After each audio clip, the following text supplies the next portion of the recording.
Chapter start करने से पहले दोस्तों आपको बता दूं कि इस चैप्टर के बाकी सभी पार्ट और इस बुक के बाकी सभी चैप्टर जो हैं इस वाली पेज में दिए हैं और इस वाली पेज का लिंक आपको डिस्क्रिप्शन में देखने को मिल जाएगा, जहां पर आपको नोट्स और बहुत सारी चीजें, फ्री स्टडी मटेरियल और इस चैप्टर से रिलेटेड मैपिंग वगैरह सारे इंपॉर्टेंट क्वेश्चन सब कुछ देखने को मिल जाएंगे। तो जाइए इस चैप्टर के इस वाले पेज को विजिट कीजिए। दोस्तों अभी तक ये आपने पॉलिटिकल साइंस में काफ़ी कुछ पढ़ लिया होगा, काफ़ी कुछ, जैसे कि हमने शीत युद्ध का दौर पढ़ा, हमने शीत युद्ध के बाद में जो हमारा शोबे संघ का विघटन है वो पढ़ा, फिर हमने समकालीन विश्व राजनीति में जो है ना अमेरिका के वर्चस्व के बारे में भी जाना, जो नए पावर्स होते हैं, जो नए पावर्स अमेरिका की जगह पे रिप्लेस किए जा सकते हैं, उनके बारे में भी हमने जाना। और दोस्तों अब हम पढ़ेंगे अपने आसपास के बारे में, जो कि है दक्षिण एशिया के बारे में। चैप्टर नंबर 5 स्टार्ट करने आ रहा हूँ। नमस्कार दोस्तों, मेरा नाम है शिवम बारो, आप देख रहे हैं YouTube channel full on guide. दोस्तों अभी हम लोग यहाँ पर चैप्टर नंबर 5 यानी कि दक्षिण एशिया के बारे में पढ़ेंगे। बहुत ज्यादा इंटरेस्टिंग चैप्टर है, जहां पर हम लोग दोस्तों 7 देशों के बारे में पढ़ेंगे। तो ये जो 7 देश है कौन कौन से हैं? भारत, पाकिस्तान, श्रीलंका, बांग्लादेश, मालदीव, भूटान और नेपाल। दोस्तों चैप्टर के नाम के साथ में एक चीज और जोड़ी गई है, वो है सहयोग और संघर्ष का दौर। कहने का मतलब है, देखो ये जो 7 देश हैं, हम सब लोग एक भाइयों की तरह रहते हैं, जो आपस में भाई होते हैं, जो हमेशा लड़ते भी रहते हैं और प्यार भी दिखाते रहते हैं। तो इस तरीके से इन 7 देशों के बीच में रिलेशंस बने हुए हैं। कैसे, कौन सा देश क्यों लड़ता है, क्यों झगड़ता है, ये सारी बातें आज के चैप्टर में होने वाली हैं। और सबसे ज़्यादा इंपॉर्टेंट ये है कि पूरे विश्व में जो हमारा ये पाकिस्तान और भारत के जैसे झगड़े हैं, ये हाईलाइटेड होते जा रहे हैं। क्यों हाईलाइटेड होते जा रहे हैं? जैसे कि आपको पता होगा, भारत और पाकिस्तान के बीच में ज़्यादातर झगड़े जो हैं वो बॉर्डर को लेकर के और जल संधि को लेकर के होते रहते हैं। शुरुआत में भी जब जल संधि को लेकर के झगड़े हुए, फिर बॉर्डर को लेकर के झगड़े हुए, तो दोस्तों उस पर दुनिया की नज़र नहीं गई। लेकिन जब बात आती है परमाणु हथियारों की, जैसे कि पाकिस्तान के पास में परमाणु हथियार आ गए, भारत के पास में भी परमाणु हथियार आ गए, तो पूरा विश्व इसको शांति की खतरे की दृष्टि से देखने लग गया। कहने का मतलब यहाँ पर वॉर छिड़ सकता है। जैसे भारत पाकिस्तान के बीच में अगर वॉर छिड़ जाए, युद्ध हो जाए, परमाणु हथियारों का जो हमला है वो हो जाए, तो यहाँ पर बहुत बड़ी मुसीबत बन सकती है विश्व शांति के लिए। इसलिए बहुत ज़्यादा महत्वपूर्ण हो जाता है कि आप इसके बारे में समझें। और साथ में जो वैश्विक परिदृश्य है, कहने का मतलब है कि पूरा विश्व इस भारत और पाकिस्तान या फिर हम लोगों के जो 7 देश हैं, इनकी लड़ाई की, इनके झगड़े की और इनके भाईचारे को किस तरीके से देखता है। देखो, दो दुश्मन होंगे वो कभी भी नहीं लड़ेंगे जब तक उनके बीच में बहुत ज़्यादा रिश्ता मतलब बिगड़ नहीं चाहता। कहने का मतलब है कि दुश्मनी अगर चल रही ना तो सदियों तक ठंडी पड़ी रहेगी। लेकिन जब बात करते हैं 2 रिश्तेदारों की जो बहुत ज़्यादा क्लोज होते हैं, वो लड़ते हैं, तो लड़ाइयाँ यहाँ पे बहुत ज़्यादा बुरी हो जाती है। इसीलिए सहयोग के समय पर संघर्ष का जो दौर है ये काफ़ी ज़्यादा मुश्किल वाली बात है। इसीलिए इस चैप्टर को आपको पढ़ना है और समझना है। तो दोस्तों हम लोग बात करते हैं यहाँ पर देशों की। तो अगर हम लोग बात करें कौन कौन से देश दक्षिण एशिया देश में शामिल है, यानी कि यहाँ पर टोटल 7 देश शामिल है। कौन कौन से? भारत, पाकिस्तान, श्रीलंका, बांग्लादेश, मालदीव, भूटान और नेपाल। इन सबका आपस में ना सहयोग वाला हिसाब किताब रहता है, लेकिन कई बार संघर्ष भी देखने को मिलता है। हम लोग आगे पढ़ेंगे अभी चैप्टर को। लेकिन दोस्तों इन देशों में 2 देश और भी जोड़े जाते हैं। कौन कौन से? अफगानिस्तान, म्यांमार, जो कि पहले नहीं थे बट अभी इनको दक्षिण एशिया देशों में शामिल कर लिया गया है। अब आप कहेंगे कि इतने सारे देश है तो उसमें चाइना को क्यों नहीं शामिल किया गया? बिकॉज चाइना की जो लोकेशन है वो दक्षिण एशिया में नहीं आती है। ठीक है, चाइना महत्वपूर्ण है और चाइना के बिना इन किसी भी देश का विकास होना भी इतना ज़्यादा इंपॉर्टेंट नहीं है, क्योंकि हम लोग अपने आप को बहुत ज़्यादा चाइना से जोड़ चुके हैं। जो डेली लाइफ की साइकिल है दोस्तों, वहाँ पे चाइना का एक महत्वपूर्ण रोल है। अलग की बात है कि हम लोग भी धीरे धीरे उससे ज़्यादा विकसित हो जाएंगे या फिर अपनी चीज़ों को खुद से डेवलप करने लग जाएंगे। कई सारी चीज़ें हैं, लेकिन फिर भी जो चाइना है वो इन सबके साथ में काफ़ी ज़्यादा महत्वपूर्ण रोल अदा करता है, महत्वपूर्ण भूमिका अदा करता है दोस्तों। लेकिन फिर भी अभी हमने चाइना को इसमें से अलग कर दिया है। तो 2 कौन कौन से नए देश जुड़े गए? अफगानिस्तान और म्यांमार। अब दोस्तों यहाँ पर ये जो 7 के 7 देश हैं, इन सबकी जो राजनीतिक प्रणाली है ना वो पूरी तरीके से बिल्कुल अलग है। आप कहेंगे राजनीतिक प्रणाली का मतलब मेरे को समझ में नहीं आया, तो वो समझाता हूँ आपको। देखो, जैसे भारत में ना लोकतांत्रिक जो संविधान प्रणाली है या शासन प्रणाली है वो लोकतांत्रिक है, और ऐसे ही बिल्कुल ठीक ठीक श्रीलंका में भी है। तो ये लोकतांत्रिक प्रणाली का मतलब आप सब लोग जानते हैं, इतने दिनों से हम लोग पढ़ते आ रहे हैं। इसकी आवाज़ को आप इग्नोर करेंगे तो ये जो लोकतांत्रिक प्रणाली है, यहाँ पर हम लोग जनता द्वारा चुने गए व्यक्ति को अपना शासन चलाने का अधिकार देते हैं। दोस्तों बड़ी मुश्किल से मैंने शांत कराया इन व्यापारियों को जो हमारे गली मोहल्ले में आते हैं। तो यहाँ पर अगर हम लोग दोस्तों दूसरे देशों की बात करें, जैसे पाकिस्तान की या बांग्लादेश की, तो यहाँ पर कभी कभी सैनिक शासन, कई बार जो है लोकतांत्रिक शासन, फिर सैनिक शासन, फिर लोकतांत्रिक शासन जैसी स्थितियाँ बनी रही। हम लोग आगे वाली वीडियो में देखेंगे क्या होता है सैनिक शासन, फिर कैसे लोकतांत्रिक शासन आया, फिर से कैसे सैनिक शासन आया। उन सब पे जो है विस्तार से चर्चा करेंगे चैप्टर के अंतर्गत में। फिर दोस्तों यहाँ पर अगर हम लोग बात करें नेपाल की, तो नेपाल में आप सबको पता है राजतंत्र चल रहा था, यानी कि वहाँ पर 2006 तक राजा का शासन चला है। और वो जो राजा थे उन्होंने अपना शासन किया। फिर उसके बाद में उन्होंने क्या किया कि अपने शासन को जब जनता में काफ़ी ज़्यादा ऐसे संघर्ष फैलने लगे, जनता काफ़ी ज़्यादा प्रोटेस्ट करने लगी इन सारी चीज़ों के खिलाफ कि हमें राजतंत्र नहीं चाहिए, हमें चाहिए लोकतंत्र, तो वहाँ पर लोकतंत्र स्थापित हुआ है 2006 में। बहुत इंटरेस्टिंग कहानी है नेपाल की, उसको भी पढ़ेंगे, कैसे लोगों ने जो है वहाँ पे प्रोटेस्ट किया, क्या क्या चीज़ें हुई, सब कुछ डिटेल से देखना है। इसके बाद में दोस्तों अगर हम लोग भूटान की बात करें ना, तो भूटान में क्या रहता है, राजतंत्र है। राजतंत्र का मतलब वहाँ पर बिल्कुल वैसा ही राजतंत्र आज भी है जैसा कि पहले था, यानी कि एक राजा जो है वो शासन करते हैं। हालांकि उन्होंने कई बार ऐसा किया है कि अब बहुदलीय व्यवस्थाएं वहाँ पर स्थापित करना शुरू कर दिया है, मगर फिर भी वो है तो राजतंत्र व्यवस्था ही ना। और हमारे पर क्या चलता है, लोकतंत्र। इसके बाद में दोस्तों अगर हम लोग बात करें मालदीव की, जो कि हमारा इंपॉर्टेंट देश है, तो यहाँ पर चल रहा है दोस्तों 1968 तक सल्तनत। सल्तनत मतलब जैसे आपने देखा होगा मुगल कालीन जो सल्तनत थी उसी तरीके से, तो यहाँ पर सल्तनत थी, मगर 1968 से यहाँ पर लोकतंत्र स्थापित हो गया है। तो आप हमारे अतीत में जाकर के देख सकते हो, अगर हम लोग पिछले समकालीन अतीत को देखें, यहाँ पर डिफरेंट टाइप के आपको जो है लोगों के शासन चलते हुए देखने को मिलेंगे, जिन शासनों के तहत कई बार लड़ाइयाँ होना पॉसिबल है। कई बार हम लोग आपस में सहयोग भी बना करके रखते हैं। अगर आपने देखा होगा हम लोग भूटान का, बांग्लादेश का कई बार सपोर्ट करते हुए आपको दिखाई दे जाते हैं। कई बार हम लोगों में ही छोटी मोटी बातों को लेकर झगड़े आते हैं, खासकर जैसे चाइना मामले में या फिर कहीं और भी, तो ये सारी चीज़ें चलती रहती हैं। अब आप कहेंगे कि ये 5 ही देशों के नाम आपने यहाँ पर क्यों बताया, मतलब, लेकिन दोस्तों इन 7 देशों में से 5 ऐसे देश हैं जो काफ़ी ज़्यादा महत्वपूर्ण है पूरे वैश्विक परिदृश्य के लिए। वैश्विक परिदृश्य का मतलब पूरा विश्व जो है नज़र रखे हुआ है। वो 5 देशों के बारे में हम यहाँ पर पढ़ेंगे ध्यान से कि क्या चल रहा है आखिर उनमें, जिसमें से दोस्तों हम भारत के बारे में तो सब कुछ जानते हैं, इसीलिए भारत का टॉपिक कैंसिल करते हुए शुरुआत करते हैं पाकिस्तान से। हम सारी चीज़ें पाकिस्तान के बारे में पढ़ते हैं और देखते हैं कि पाकिस्तान में कैसा शासन रहा, कैसे वहाँ पर जो चीज़ें हैं वो बदल रही हैं। तो गाइस बात करते हैं पाकिस्तान के बारे में। ये जो पाकिस्तान है ना, मतलब कहने का मतलब ये है कि पाकिस्तान के बारे में, देखो गुस्सा मत होना यार, सारे लोग जो है वीडियो बंद मत करना, आगे मत बढ़ाना, बोलना मत कि मैं पाकिस्तान के बारे में नहीं पढ़ना चाहता हूँ या फिर पढ़ूंगा नहीं। एक्चुअली में आपकी बुक में एक कॉन्सेप्ट है तो आपको पढ़ना पड़ेगा। तो हम लोग यहाँ पर क्या कर रहे हैं, जैसे पाकिस्तान के बारे में हम पढ़ने जा रहे हैं, क्या चीज़ें पढ़ेंगे कि पाकिस्तान में आखिरकार लोकतंत्र स्थापित क्यों नहीं रह सका, ठीक है, इसके पीछे के कारण जानेंगे और कब कौन आया, कब कौन से सैनिक शासन शुरू हो गया, किसने कर दिया, वो सारी बातें जो है यहाँ पर मोटा मोटी रूप से जान लेते हैं। तो दोस्तों बात करते हैं ना पाकिस्तान की, देखो अपने देश से तो पाकिस्तान अलग हो गया, ठीक है, उन्होंने अपना सिर्फ एक धर्म वाला देश बनाया जहाँ पर सिर्फ और सिर्फ मुसलमान रहते हैं। उसके बावजूद भी पाकिस्तान 2 भागों में विभाजित हो गया, ठीक है। आप देखेंगे कि पाकिस्तान जो है 2 टुकड़ों में टूट चुका है, लेकिन अपना हिंदुस्तान जहाँ पर इतने सारे धर्म के लोग रहते हैं दोस्तों, आज तक वो सही सलामत है और कभी भी वो टूटेगा भी नहीं। मतलब भविष्य की बात तो नहीं पता है, लेकिन अभी कहने का मतलब ये है कि हम लोग जिस हिसाब से रहते हैं, हमारे देश की जो सरकार है ना, इसने इतने अच्छे नियम बना रखे दोस्तों, इतने अच्छे तरीके से सरकार जो है अपने देश पर शासन करती है कि अपने देश के टूटने के चांस कभी हैं ही नहीं। यानी कि हमारा संविधान बहुत बढ़िया, हमारी सरकार के तरीके बहुत अच्छे हैं।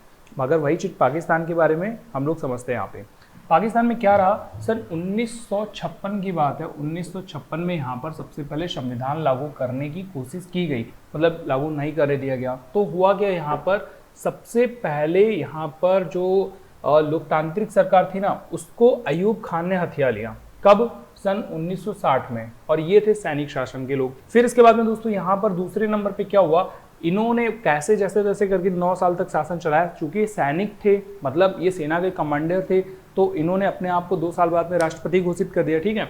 60 से 62 में राष्ट्रपति बनाया, और राष्ट्रपति बनाने के बाद में इनके मतलब अलग से ही हाव ताव हो गए, क्योंकि अब भाई देखो, एक तरफ राष्ट्रपति हैं और ये बोलते थे राष्ट्रपति भी मैं ही रहूँगा और साथ में जो है जो सेना का कमांडर होगा, ठीक है, वो भी मैं ही रहूँगा। यानी कि दोहरी भूमिका निभा रहे थे। कौन, अयूब खान। उसके बाद में दोस्तों 9 सालों बाद में जो पाकिस्तान की सत्ता थी वो चली गई याहिया खान के हाथ में। और याहिया खान जो थे 1969 से, ये भी जनरल ही थे, लेकिन इनके सत्ता पर आते ही, यानी कि इनके सैनिक शासन स्टार्ट करते ही दोस्तों क्या हुआ, 2 साल के अंदर में बांग्लादेश में जो है बांग्लादेश टूट गया। 1972 में बांग्लादेश टूटा और भारत से इनको हार मिली। तो दोस्तों दोनों नुकसानों की जो जिम्मेदारी थी ना, वो याहिया खान पर सौंप दी गई कि याहिया खान जो है काफ़ी ज़्यादा बेकार आदमी थे। कहने का मतलब बेकार थे ही, कि उन्होंने जो है बांग्लादेश को तोड़वा दिया, भारत से जो है हार भी गए। क्योंकि मेन रीज़न ये था कि इन्होंने परमाणविक शक्ति परीक्षण का जो है ना वो करना शुरू कर दिया था। अब दोस्तों मतलब परमाणविक शक्तियों पर परीक्षण कराना शुरू कर दिया था। इसके बाद में आया तीसरे नंबर पे जुल्फिकार अली भुट्टो। ये थे लोकतांत्रिक, क्योंकि जब याहिया खान को हटाया गया तो एक लोकतांत्रिक तरीके से सरकार वहां पर स्थापित करनी थी, तो जुल्फिकार अली भुट्टो को चुना गया। जुल्फिकार अली भुट्टो दोस्तों ये लोकतांत्रिक प्रधानमंत्री है, तो इन्होंने वहाँ की जो है ना सत्ता को संभाला। लेकिन सत्ता को संभालने के साथ में इनसे दोस्तों एक बहुत बड़ी गलती हो गई कि इन्होंने सेना का जो चीफ कमांडर था ना वो जिया उल हक को बना दिया। जिया उल हक ने मौका पा करके 1978 में इन्हीं का तख्ता पलट कर दिया और खुद जो है सैनिक शासन वापस से शुरू कर दिया। यानी कि यहाँ पर लोकतांत्रिक शासन स्थापित हुआ ही था कि वापस से जिया उल हक ने सैनिक शासन शुरू कर दिया। अब सैनिक शासन चलने लग गया। इसके बाद में दोस्तों 1978 में जिया उल हक जो थे ये गद्दी पर आसीन हुए सैनिक शासन के रूप में, और इन्होंने जो है देश में काफ़ी ज़्यादा दुराचार किया, या फिर कह सकते हैं कि अलग अलग तरीके का अपना कार्य प्रणाली चलाई। लेकिन फिर एक विमान में जब इनकी मौत हो गई तो दोस्तों बेनजीर भुट्टो जो थी उन्होंने गद्दी पर अपना शासन स्थापित किया, पाकिस्तान पे वापस से लोकतांत्रिक सरकार लेकर के आई और 1988 में अपनी सरकार स्थापित की। मतलब आप देख पा रहे हैं कभी सैनिक शासन, लोकतांत्रिक शासन, फिर सैनिक शासन, फिर लोकतांत्रिक शासन, तो यहाँ पर लोकतांत्रिक शासन वापस से चलाने लगी। लेकिन इन पर करप्शन के इतने ज़्यादा मतलब चार्जेस लग गए कि बेनजीर भुट्टो बहुत ज़्यादा करप्ट है दोस्तों। इनको 2 साल के अंदर ही फिर से हटना पड़ा। इनकी जो असेंबली थी पूरी की पूरी भंग कर दी गई थी। तो उसके बाद में फिर से इलेक्शन हुए और नवाज शरीफ वहाँ पर 1990 से जो है लोकतांत्रिक शासन चला रहे थे, लेकिन फिर से वापस से सैनिक शासन वहाँ पर स्थापित हो गया तकरीबन 9 सालों बाद कारगिल के युद्ध के आसपास में। तो आप यहाँ पर देख पा रहे हैं अस्थिरता ही बनी पड़ी है। पाकिस्तान एक ऐसा साम्राज्य है, कह सकते हैं एक ऐसा कूड़ा सा देश है जिसने अपने देश के अच्छे संविधान को भी अच्छे तरीके से नहीं समझा। और सबसे बड़ी बात यह है कि यहाँ पर सारे के सारे लोग आपको जो है ना गद्दार टाइप के देखने को मिलेंगे। जैसे कि आप जिया उल हक को देख लो, इनको बेचारे इन्होंने अली भुट्टो ने खुद का एक कमांडर बनाया और उन्होंने उनका ही तख्ता पलट कर दिया। तो ऐसे लोग यहाँ पर देखने को मिलते हैं। खैर जो भी हो, आपको ये सारे नाम जो है बहुत सीक्वेंस में याद करने की आवश्यकता नहीं है। आवश्यकता क्या है? आवश्यकता है कमजोरी के कारणों को जानने की कि आखिर यहाँ पर लोकतांत्रिक शासन टिक क्यों नहीं पाता है। सबसे पहली जो कमी है दोस्तों वो ये है कि राजनीति में सेना का हस्तक्षेप ज़्यादा होता है। आप जानते हैं कि सेना एक अलग चीज़ है और जो हमारी राजनीति होती है, जो पॉलिटिक्स होती है दोस्तों, पूरी तरीके से अलग होती है। अब अगर आप पूरा का पूरा जो कमान है वो सेना के हाथों में दे देंगे तो डेफिनेटली यार सेना के जो लोग होते हैं वो इतना ज़्यादा चुने हुए नहीं होते हैं, वो जनता के इतने प्रिय नहीं होते हैं। ठीक है, जनता के प्रिय देखो होते हैं, लेकिन वो जनता उनको नहीं चुनती है, वो अपनी एक एबिलिटी, शारीरिक एबिलिटी के तौर पर आते हैं यहाँ पर। अब वो लोग ऑर्डर ले करके देश को बचाने का काम करते हैं, देश को चलाने का काम करते हैं दोस्तों, लेकिन वो शासन नहीं कर सकते। यहाँ पर सैनिक शासन स्थापित हुआ जिसके कारण काफ़ी ज़्यादा परेशानी हुई। अब राजनीति के लोग जो होंगे वो या तो सेना से डरते हैं, मेन चीज़ है सेना का डर, क्योंकि सेना आतंकवादी है वहाँ की। मैं ऐसा बोलता हूँ क्योंकि सेना जो है वहाँ की वो दोस्तों आतंकवाद से इंस्पायर है, तो वहाँ पर सेना का हस्तक्षेप या बोल सकते हैं जो आतंकवाद का डर है ना, वो राजनीति में, पॉलिटिक्स में काफ़ी बार इंटरफेयर करता रहता है और आतंकवाद के कारण दोस्तों वहाँ पर सारी चीज़ें प्रॉब्लम में आ जाती हैं। दूसरी चीज़ है दोस्तों वो है कट्टरपंथी धार्मिक नेता का होना। यानी कि कई बार ऐसे नेता भी यहाँ पर आ जाते हैं, धार्मिक नेता देखने को मिलते हैं जो अपने धर्म को लेकर के जो है काफ़ी ज़्यादा बढ़ावा चढ़ावा दिखाते हैं, या फिर कहने का मतलब है कि वो अपने पॉलिटिक्स में अपना धार्मिक नेता बनने की कोशिश करते हैं, जो बहुत बड़ी दिक्कत वाली बात है। बड़े भूस्वामियों का दबदबा भी यहाँ पर एक बड़ी दिक्कत वाली बात है। जो बड़े बड़े ज़मीन के अधिकारी हैं ना, वो पाकिस्तान में अपना सामाजिक दबदबा दिखाते हैं कि भाई हम ही हैं। अब जैसे आप ऐसे सोचो कि अपने देश की सरकार है, लेकिन अगर अपने देश की सरकार की कोई बात ना माने, दूसरे व्यक्ति की माने, तो देश की सरकार की वैल्यू यहाँ पर कम होगी। लेकिन अपने देश में सारे नागरिक बहुत अच्छे हैं, वो ऐसा नहीं करेंगे। देश की सरकार को हम लोग सबसे ज़्यादा वैल्यू देते हैं, जो उनके फैसले होते हैं दोस्तों वो हम लोग ठीक तरीके से मानते हैं। लेकिन ये बात अलग की है कि अगर कभी कोई फैसला हमें समझ में नहीं आता है तो हम उसके खिलाफ में प्रोटेस्ट करते हैं, जनता की जो आवाज़ है सरकार तक पहुँचाते हैं। मगर यहाँ पर भूस्वामियों का दबदबा चलता है। अगर कोई जो नागरिक है वो परेशान है तो वो अपनी आवाज़ को लेकर के कहाँ जाएगा, किसी को कोई आइडिया नहीं। और दोस्तों अगला जो है वो है राजनीतिक दल जो है वो स्वार्थी बहुत ज़्यादा है। अगर हम लोग विदेशियों की बात करें तो दोस्तों विदेशी जो लोग हैं, यानी कि दूसरे देश के जो लोग हैं, लोग नहीं बोल सकते दोस्तों, हम लोग यहाँ पे पूरे देश बोल सकते हैं, वो पॉलिटिक्स के जरिए से अपना जो स्वार्थ है वो दोस्तों पाकिस्तान से निकालते रहते हैं। कभी मिसाइलों के लिए, कभी जो है संसाधनों के लिए, कभी किसी तरीके से। आप दूसरे किसी भी देश का नाम देख सकते हो, कुछ पूर्वी देश हो गए, कुछ पश्चिमी देश हो गए जो पाकिस्तान के साथ में जुड़े हुए हैं, पाकिस्तान को थोड़ा सा चने की झाड़ पे चढ़ा देते हैं और उसके बाद में अपना काम निकाल लेते हैं और पाकिस्तान समझता है कि भाई हम तो जो है बहुत ज़्यादा मतलब प्रोटेक्शन में हो गए बड़े देशों के। लेकिन ऐसा नहीं है, उनको पता ही नहीं है पाकिस्तानियों को या पाकिस्तान की सरकार को कि भैया तुम्हारा ही लल्लू बनाया जा रहा है, ठीक है। अब हम लोग भाई पढ़ रहे हैं तो दूसरे देश की बुराई नहीं कर सकते, हमें जो है पॉलिटिक्स समझना है कि आखिर कहाँ पर चूक हो रही है। आप लोग पॉलिटिशियन बनना चाहते हो अगर फ्यूचर में, तो दोस्तों ये सारी बातें आपको समझनी चाहिए कि ये लोग चूक कहाँ पर कर रहे हैं, ठीक है।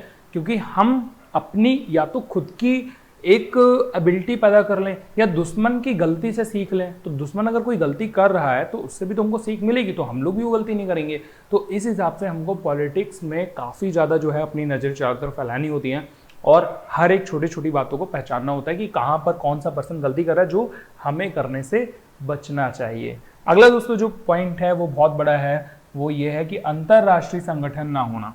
दोस्तों यहाँ पर कोई भी अंतर्राष्ट्रीय संगठन नहीं है, अंतर्राष्ट्रीय सहयोग भी नहीं है।